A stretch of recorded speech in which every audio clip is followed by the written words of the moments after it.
Hey guys, it's Joshua with PoolBots.com, and today we're looking at how to use the Quantum's power supply so you can use it to its full potential.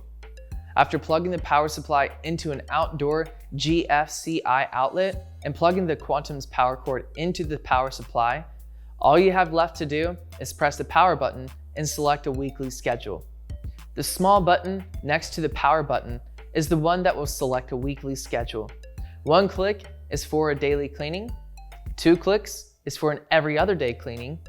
3 clicks is for an every 3-day cleaning. Each of these will run for 1 week before needing to be reset. And if you don't select any of them, then the Quantum will simply do a quick one-time clean. And that's how you use the Quantum's power supply to select different cleaning cycles so you can clean exactly as much as you need to. As always, you can read real reviews and learn more about the Dolphin Quantum and dozens of other robotic pool cleaners at PoolBots.com. Visit our website and YouTube to find the best deals, tips, and tricks for pool ownership and special buys that'll help you enjoy your pool to its full potential.